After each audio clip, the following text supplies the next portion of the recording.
I'm going to use Carmen's model to demonstrate and repeat kind of like the process of using alias to quickly generate an idea, to try it out, and then actually properly it has some bad geometry, using that test model to rebuild a better quality model.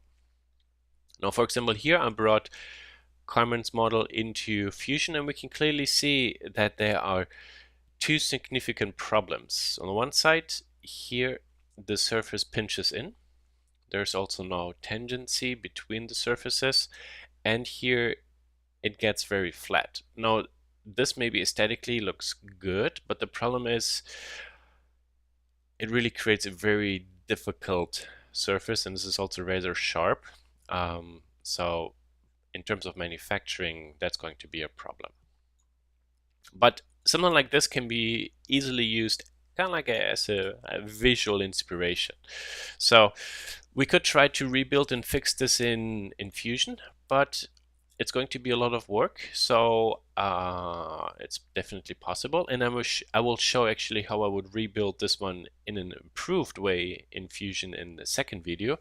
But I would like to use the first video to actually go to alias and here now use some of the previous geometry simply as a source of inspiration or like visual guide to rebuild it quickly.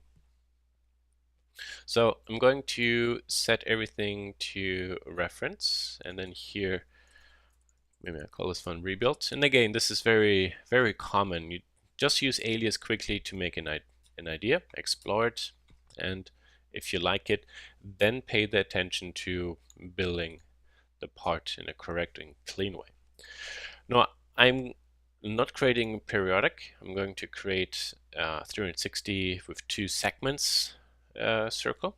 So I have actually my left and my right arc. Again, alias does not like complete circles. It's actually more arc-wise. Specifically, we will work later with the rail tool, and that's very unique to alias. So if I go and click go, alt click and snap to the grid, click on the scale button, and then proportionally scale everything down. Let's zoom in a little bit, move it up, position it. So I try to kind of like match the size. Okay, good. So down here, alt left click, scale it down, and now I only need to find kind of like the midpoint, so the width. And I think we're getting close there.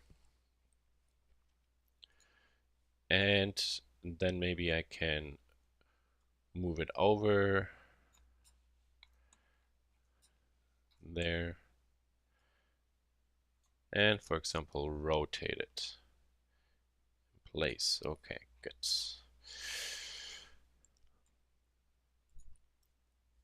And then let's do this one more time. You see it actually fits actually pretty closely for that lower one there.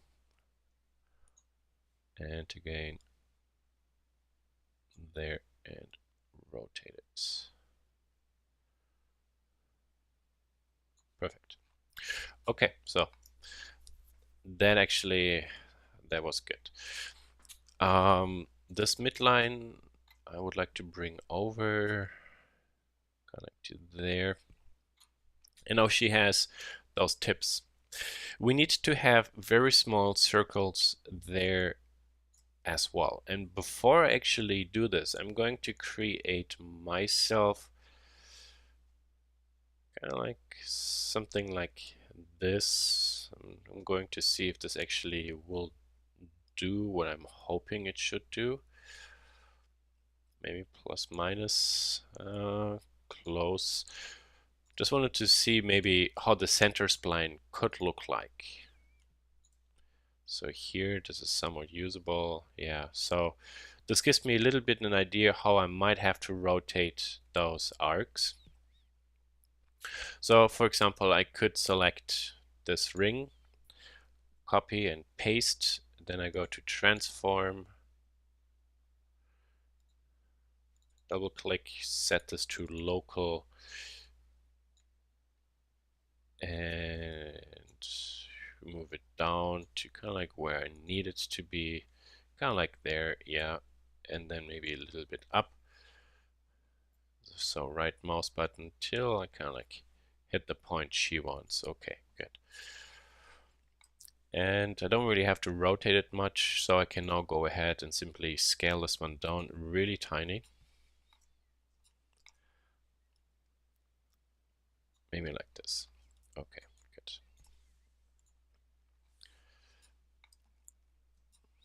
So this one, I don't know if maybe I should actually rotate it rather middle mouse button this way, so it kind of like fits the flow a little bit more. And then copy and paste also here. Then let's move it down, right mouse button till I find that tip, and then also there. Let's scale it down really tiny. So now I can actually go ahead, select all those and delete the display of the CVs, and this bad line I delete. Okay, so probably if we do a skin, this is not going to work. So I skin, shift click, and shift click. Well, actually, we're getting close. So let's take a look how this actually will see from the side and shade it. So maybe that's actually not too bad. So there you can see for the proportion of the outline, I'm not really hitting this correctly. So maybe what I can do then in this case, I select this arc. Let's see. So maybe we should rotate this a little bit more. Nope. So I have to be really careful. I'm only rotating it along, for example, the y-axis.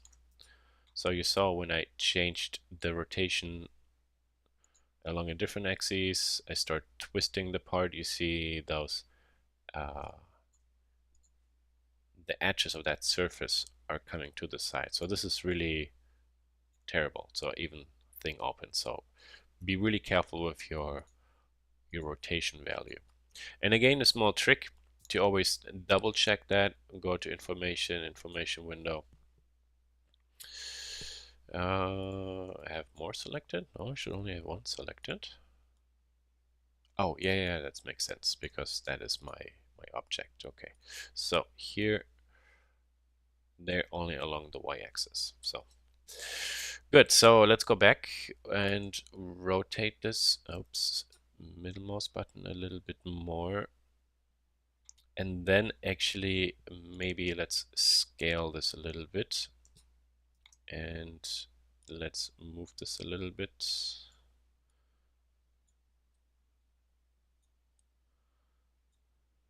Okay, so this actually, this part here seems to get very, very close already.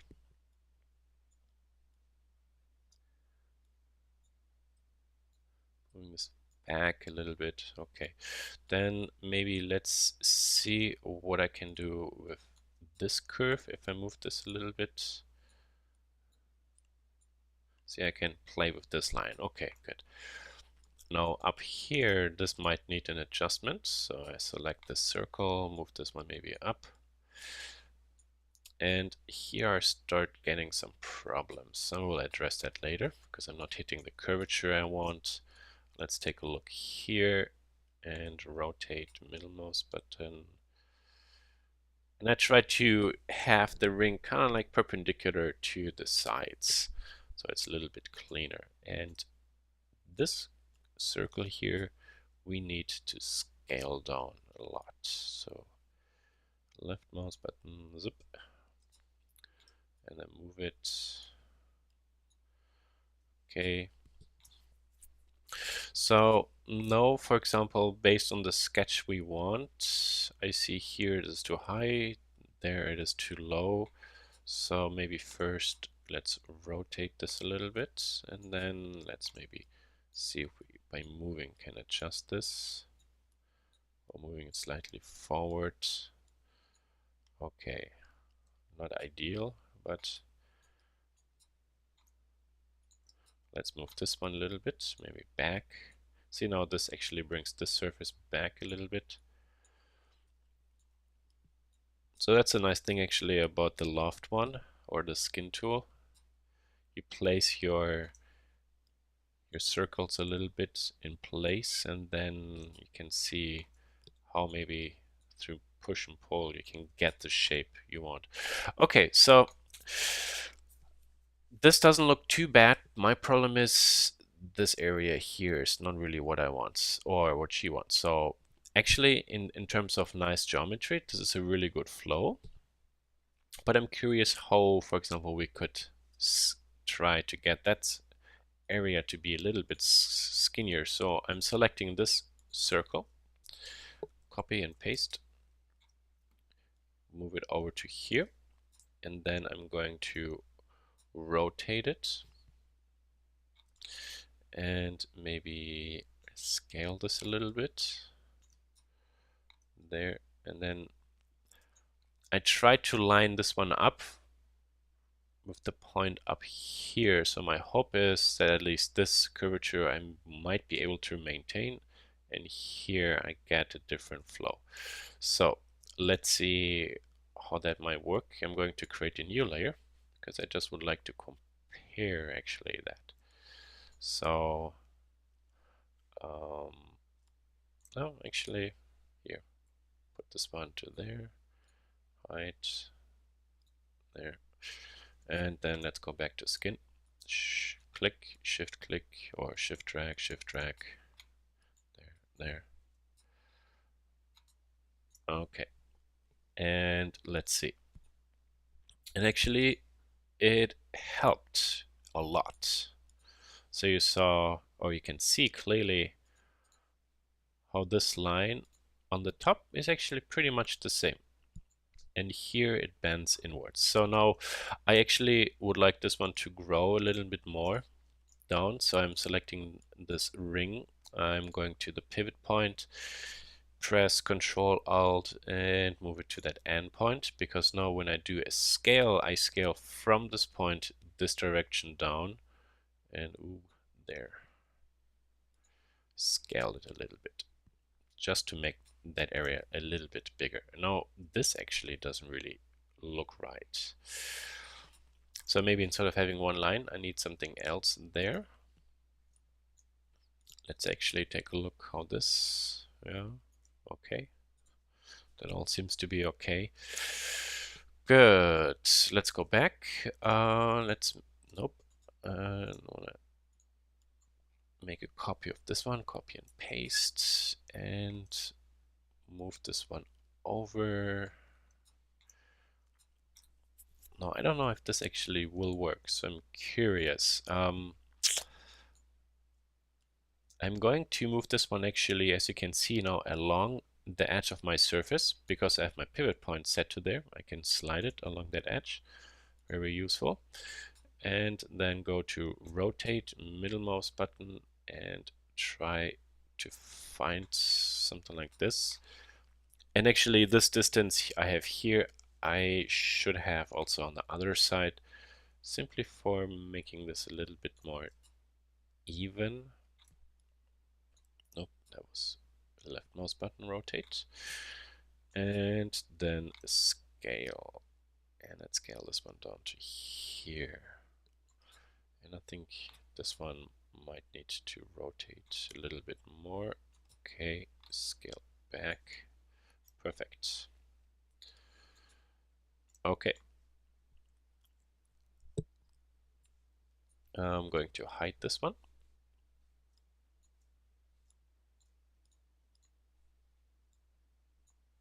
There, and skin number one. Shift, shift, shift, shift, shift, and shift. Yeah, actually, that's getting pretty close. visible. Yeah, so actually I think that really helped. You also see here we maintain the curvature. Now this one I can delete, and then actually now I can go ahead and maybe fine-tune this a little bit.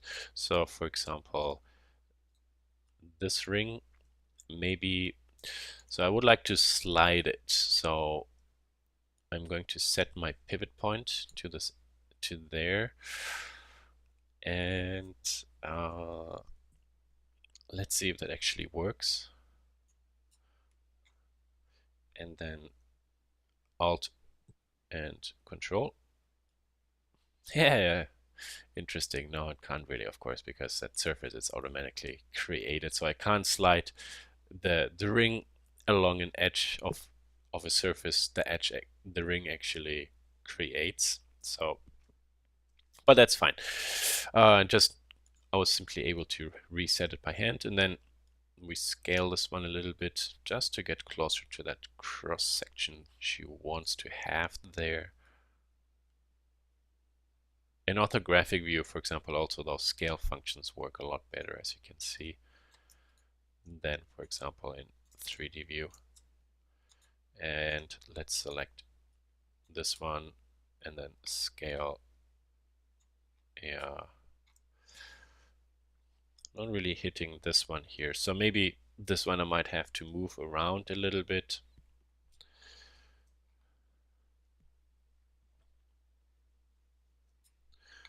And yeah, so as I said also a few times, you know, when you make sketches, etc., don't fall in love with those shapes. When you have to build them in 3D, you might have to just, I don't want to say simplify them in terms of dumbing them down, but because we're building geometry based on math, you just have to follow what the math also only allows you, or how it works the best way. So we have to make, to a certain degree, some sacrifices.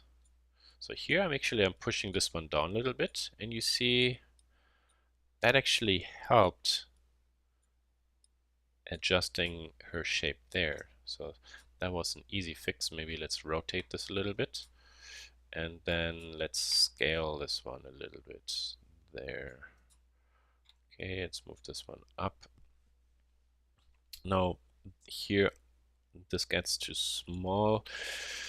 So probably what I can do is simply maybe see if I push this one back. Do I get that shape there? Yeah, but then here it scales too much. Wobbles out too much. Okay, then maybe scale. Yeah, not really ideal. Maybe, nope. One last check, maybe this one. Let's see what we can do by moving this one. There, we're getting closer. Okay, nice. Let's take a look at the zebra. If there are any surprises, there are none. So this actually is a fantastic and clean surface.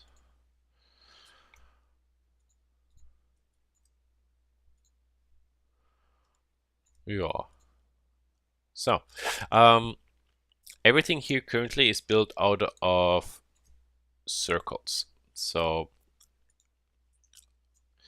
if, for example, I would like to have a different shape, maybe something should be an ellipse, let me save. We could do the following now. So I'm going to maybe select this ring, and let me go back to Fusion for a moment, because it actually looked like there this one is squeezed, as you can see. And this maybe seems to be more circular, this seems to be more elliptical. Okay, so to do this, we have two ways. So you see, we can either actually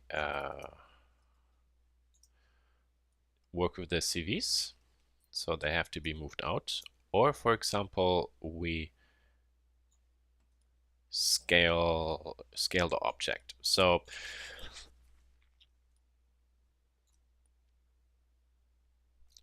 let's maybe try this step first. So I select my object. So you see I selected both rings.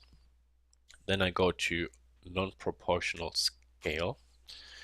And let's see what the leftmost button is doing. Nothing. Middlemost button. Oh, there. Middlemost button. There it scales. Everything proportionally. And there you see everything got changed.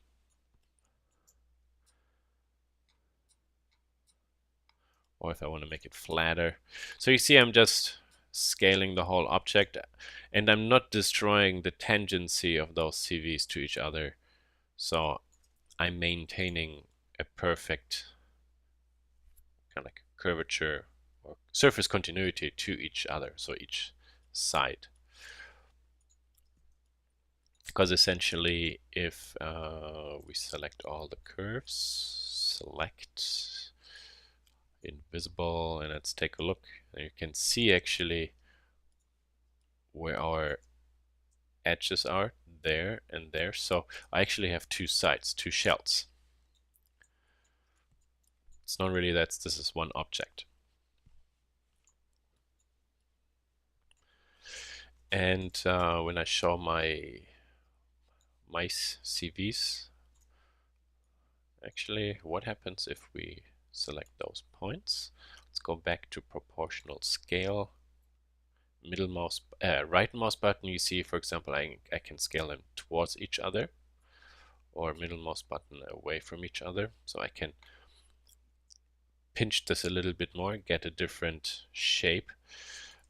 Those points, you have to be really careful again. That's the reason why I'm double saying this. If I move this one down, I start creasing that corner, and then I'm pinching it. And that's probably what happened here. So you have those sharp edges. If, for example, that's something you want, then go ahead. If that's something you do not want, then you always need to make sure you never touch those points. And if you, for example, work with them, so for example, those two, proportional scale, I only scale them away from each other alone. So only those 2 points selected. So I do not move them up and down, only left and right from each other. I could select those as well. Middle mouse button, yeah, so that works. But right mouse button again, it's going to, ooh, this is interesting. It's going to destroy the shape. Okay, so that, for example, was an easy way how to rebuild the whole shell, simply by using circles and then the skin tool. So we actually were not using the rail tool. The rail tool could have worked as well, but I felt like this shape is possible to be described simply out of cross sections, and then we skin it. And the task, as you can see, I needed to do was figure out how many of those rings do I need to be able, when I skin them, to get the surface we were looking for. Now this one I can save, and again click this file, this object, export, save as wire. What I have selected is being exported, save, downloads, name it, and then you're done. Then you can bring it into Fusion.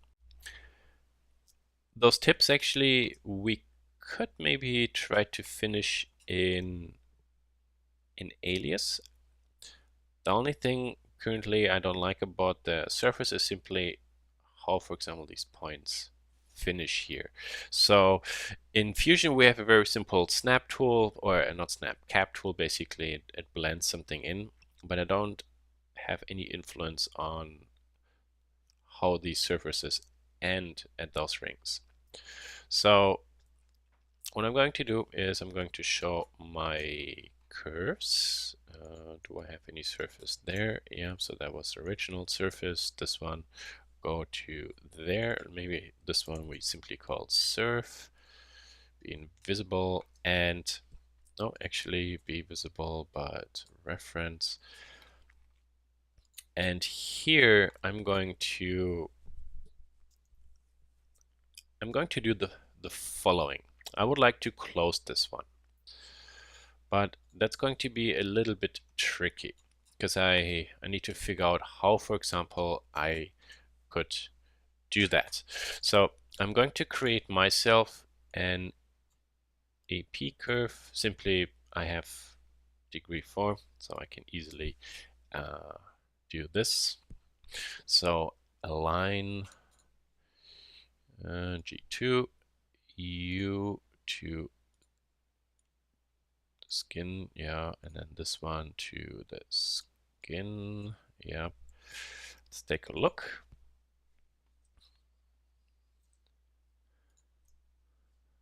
And that's kind of like the way how, for example, this might be domed at the end.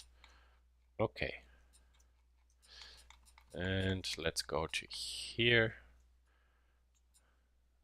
And also there, I'm going to create myself another curve. Okay. Align. And align. So my degree 4, no, degree 5 curve was sufficient because I always have 2 CVs for the align besides the endpoints, of course. Okay, so what was the whole point? I could maybe try to see if I take this ring, scale it down even further and bring it closer to there, I have kind of like a boundary where maybe to put that curve to. So those 2 lines, for example, I select, turn off the hull, and then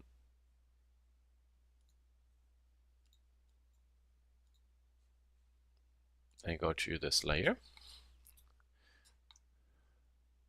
and this curve I copy and paste, move down a little bit. Yeah, maybe there, and then I scale that whole thing. Tiny, tiny, tiny. So till, for example, you see maybe something like this. So I'm not sure how this is going to work. So what I'm going to do now is simply, I'll make a small skin test. So click, so skin, drag over, shift, drag over, shift, shift, shift. Okay, I don't need any more. And they already see actually that the shape at the end is really different. You see how those end much nicer compared to here actually. So the surface ends here, but it doesn't really look like it's flowing into each other. And here it does that a little bit more. So actually that was not a bad idea. So here, copy and paste, and move this one down, middle mouse button there, and then scale. In this case here, for example, I will maybe scale it a little bit not so small. Okay. Select the surface, go to query edit, and then continue query edit, then select the surface, and then I can continue shift and left mouse button, drag over those cross sections and select those surfaces. Now you saw actually that when I deselect this one, pay attention to the shape, and if I select this one, how everything changes. Because from here it has to blend to this one and then to the last curve. So if I like this one, good. If not, I might have to simply then go ahead and start playing with my curves again a little bit. And what probably I'm going to do is simply select curves all at once, and simply, for example, try to see if I move them around a little bit. Oh, that's not going to work, because what I have to do is actually here, if I like it or not, I have to apply the symmetry. So this is my the design history. This is my target surface that I would like to rebuild. So because it was still driven by the profiles, obviously I needed to stop the construction history. So now I can, as you can see, work with this and try to fix this a little bit. Okay, so there we have the problem that this profile here probably is stop, no, curves, you move there.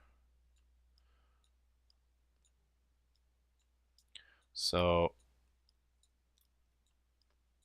maybe there actually I need another curve to force this one into the shape. So let's try that. Delete.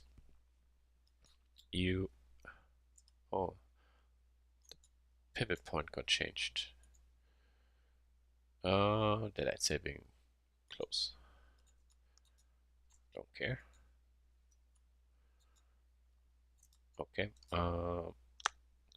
Shift Control middle mouse button, center the pivot point, turn off the CV, copy and paste, move this one down maybe to there, and scale.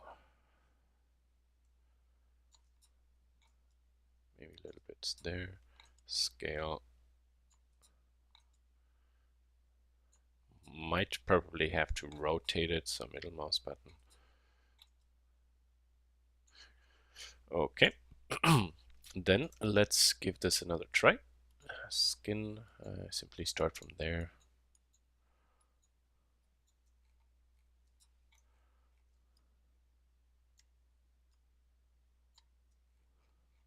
And let's take a look. Okay, we're getting closer. Now I can select this one and then see if I push this one to somewhere else. Can I maybe somehow get that shape I'm looking for? Maybe rotate this a little bit more. Scale it.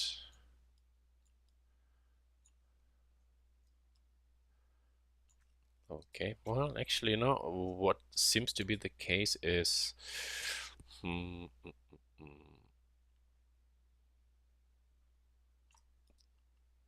those curves might actually need to be scaled. But then I basically get the same shell back. So, so you can see that actually the skin tool in this case is not really the ideal solution, because the way how the skin tool creates a surface that runs through all those arcs. So my last attempt actually would be this one. I'm going to move you really close, maybe to there, and then scale it and see if maybe this way I could get that shape I'm so desperately looking for. Okay, all those have to go a little bit to there. And yes, you move down. Nope, move down to there. Oh, look at that. There we are. We're getting closer. Scale. Maybe still a little bit closer. So you see the spacing, the position of those lines is really sometimes key. Now here it wobbles out, so I hope I do not have to really include another one.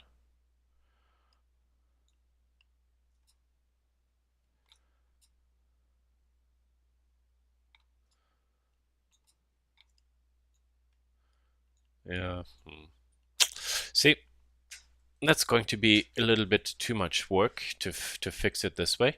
So there's definitely a way how to find the correct placements. And let me create a sphere and go to a side view, because what I would like to show you is simply, so you see this is a sphere, and to create kind of like this nice flow, you can actually see here's one section, here's the next section, and then there's the next section. And pay attention to the distance where all these rings actually are set. So that's kind of like the tricky thing here, to figure out where do I have to place all these rings. So I get the surface that flows through kind of like the profiles we have sketched out. So I mean, you can actually add more of those rings and then continue moving and moving, but the danger might be that at one point you add too many of those rings, and then actually it gets really complicated to maintain a nice and soft transition. So let me try out a different approach. So here I brought back that profile to kind of like a previous state.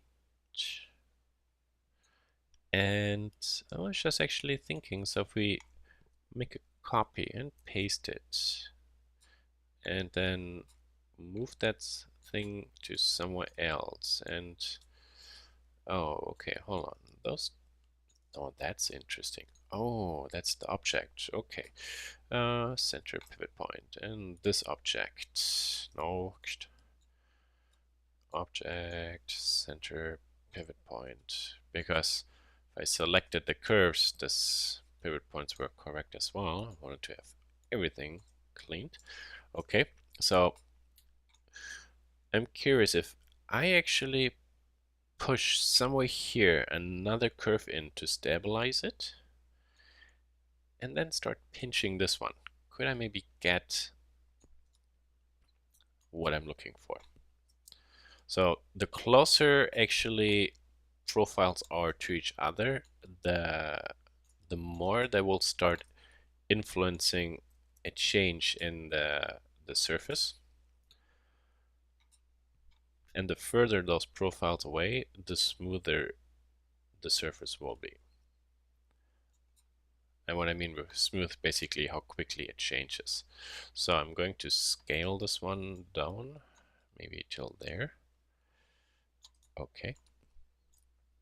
Then let's go query edit this the surface. Okay, and now I shift click over this one. See, I deselected it, shift click this one, shift click this one, and I got a slightly different surface, and that is fine, because now I select this one. No, curves. So if I'm going to scale this one down, I'm curious what's going to happen to this line down here. So oops, scale, scale, scale, scale.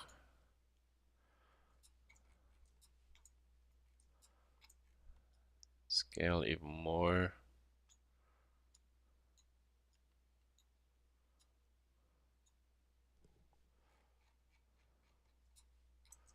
Okay, let's see what we can do with this one.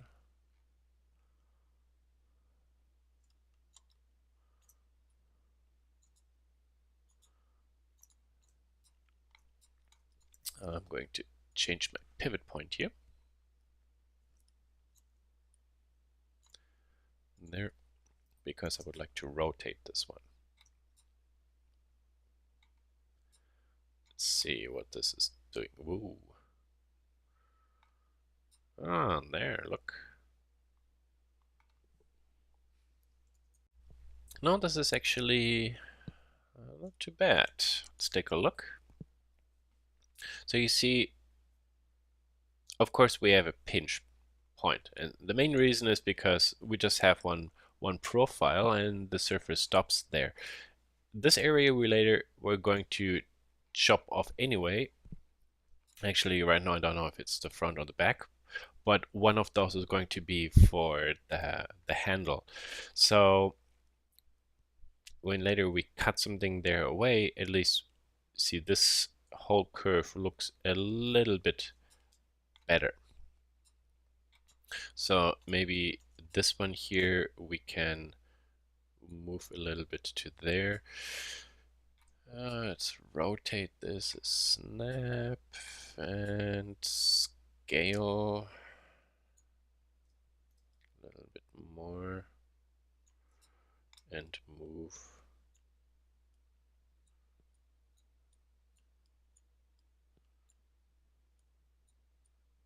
Yeah, okay. So I think at this point I would probably leave it where it is. I would not do any more to it.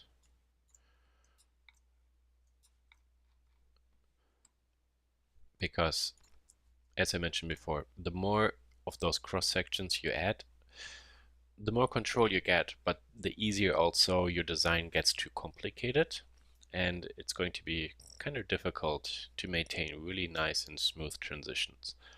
So for example, here from 1, 2, and 3, let's say 4, those really nice curves. But if we would have 1, 2, and 3, this transition would be even smoother. And here, for example, you can see this dips down just a little bit, because if you think an arc through here, this curve is a little bit too low. Now, I zoom properly in this case, it also should be a little bit lower. But for example, if I select this one and move it up a little bit more, maybe to there, then you start seeing that those curves get nicer, more even. So that to the idea of try to always have the least amount of geometry to describe the maximum amount of surface you want. Okay, so let's save and then bring everything into Fusion. So here we are in Fusion, and let's first finish actually the caps. So I go to Patch, select that opening.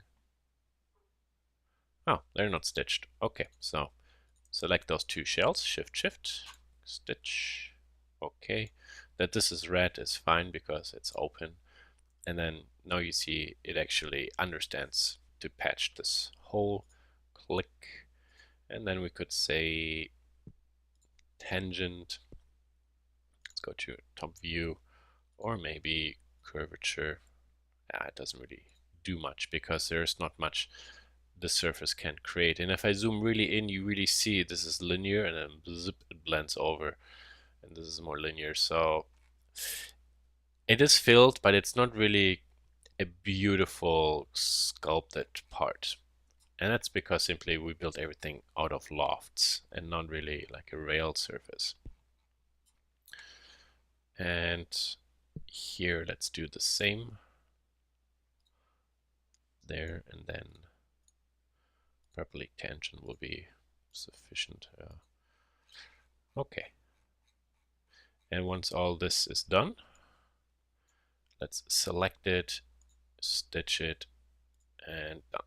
Okay, what I actually would like you to do is go around and take a look at objects where you have spherical ends and try to pay attention to if those parts are really perfectly round, or if, for example, they did a similar trickery like here, where you can really see that where the ring would actually, or where you would have a dome, if the curvature there changes. You will see actually in a lot of products when they're geometrically very simple, for example, a ball pan or so, all they do is basically create a half profile and rail it, and then they have it. If it is something more organic, you might actually find more kind of like this approach.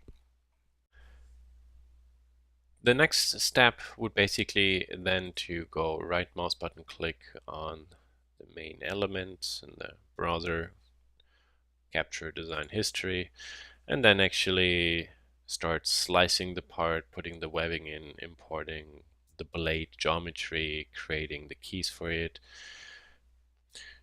She, for example, would need to also create an opening for example, where the blade will come out. So if, for example, this part should have a straight edge.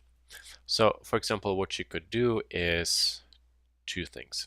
Now, this object was perfectly built along the main axis. So you see here 0. So I'm going to split this object, but I'm going to split this one without creating a sketch. So I'm turning on splitting tool, and for the splitting plane, I am simply going to use one of my origins here. So you see I click this one, which is kind of like the plane along the X and Z direction. Okay. And then I will end up with two new objects. Maybe hide that one there.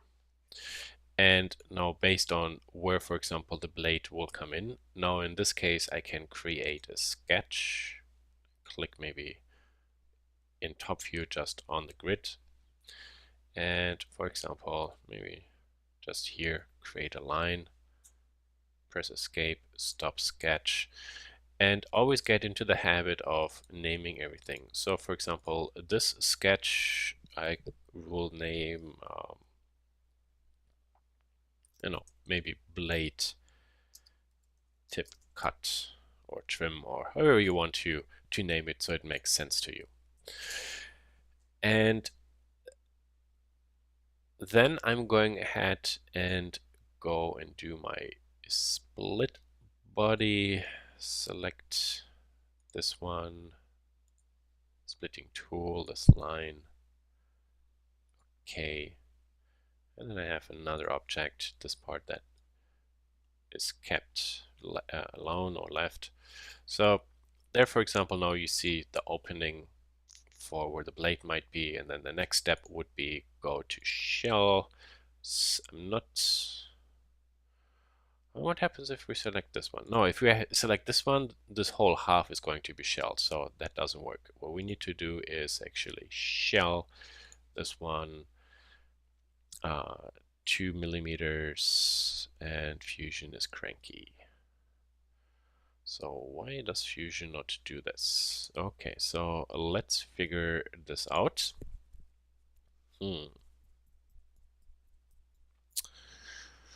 My suggestion is maybe this part here is too tricky. So I'm going to actually do not do this. So I suppress this feature. Actually, I'm deleting that feature, and then this one unsuppress. So you see, I just removed the command to cut the part into half, but I kept my sketch and my split there. And now I'm going to try out if maybe from here I can shell it.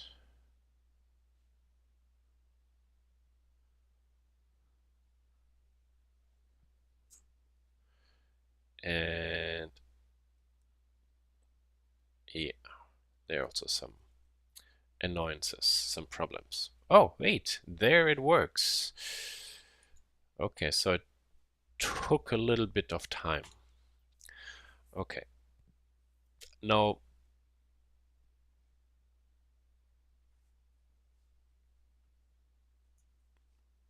let's see.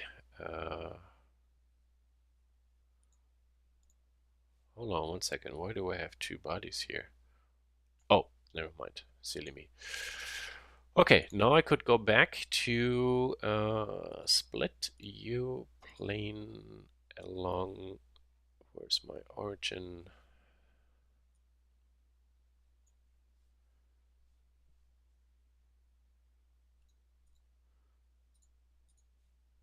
There. As you see, those widgets weren't there, so turning this one on, off, and on actually helped. There. And let's take a look. And there we are. Okay, so this actually worked. It only will at one point maybe create the problem that this one is now open. So how do we solve this one differently? And that's kind of like where the puzzling starts.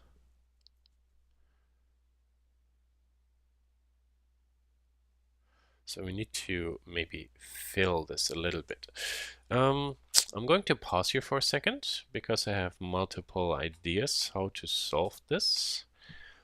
And then I will come back, and probably what I will do actually, I guess what I will end up with is that I make first this part as a split and keep it solid, and then continue everything exactly the same way before. So let me pause for a second. So as I suspected, the easiest one was the best one. I mean, I don't want to say easiest one, actually the most logical one. So what I'm going to do is, again, this corner here, when we created also the blend surface, creates an issue for the shelling. So what I'm simply going to do is, to this sketch, I go right click, edit sketch, go to top, and I'm simply somewhere here creating myself another line. The main reason, press escape, sketch, is I'm going to split this whole part one more time. Then I shell it, and then later the solid tip I add back to it. That actually simplifies the geometry the shelling command has to crunch through. So for example, what I do next? Okay, so now next step is split body, and for example, this part I split with this plane. Okay. So, and then I do another split body. This one, no split along this line. So you see now I have this tip and I have this rest of the body. Now here I can comfortably go ahead and say U offset 2 millimeters. Done. You see, very easy, because this was a very easy geometry. And then when I, for example, show this part back, then I can go to combine, and instead of cutting, I simply take this solid geometry and this solid geometry, select join, click OK, and yeah, I fuse it back together. So now this is one. So this was a very easy workaround. If you pay attention also to kind of like products, from time to time you can see that technique being utilized. Again, I'm not adding a significant amount of weight here. This is like a really tiny area, but math-wise, this simplifies everything. And this is also the inside, so it doesn't really matter. From the outside, you can't really see that. One note, actually, the beauty of those sketches is also, while I'm not in sketch mode, I can go ahead and actually change these sketches. So you see I can click on these lines and play around with that. How awesome is that? So this is like a really nice demonstration of the beauty of surfacing an alias and then later doing the refinement, etc. in Fusion. In the next video, I'm going to show how to build this one straight in Fusion, and you will see I can get to a very good result, but the amount of work I have to put in is really mind-blowing. Which is good for manufacturing, because at one point you need to be able, like an engineer, if I say the surface has to be changed a little bit, they need to be quickly be able to do that, which is why they rebuilt everything in an engineering application for manufacturing. But for the process of developing an idea digitally, it's not really the best. workflow. Okay, so this was everything. Now starting rebuilding the part in Alias, fixing it, bringing it into Fusion, and then starting all the shelling. This part here also where it's open, if the blade comes through here, she later could use the combine command when the blade is positioned and, for example, say use the volume of the blade, cut it out of the shell. But for example, when I let's go back to here, edit, you see there's something called keep tools. If she would cut and not keep tools, then the blade would disappear. So with the cut command, and if she clicks keep tools, then actually the blade is being cut out of the shell, but the tool, which in this case would be the blade, will remain inside your document. And when she moves the blade, the cut actually moves. Okay, that was everything.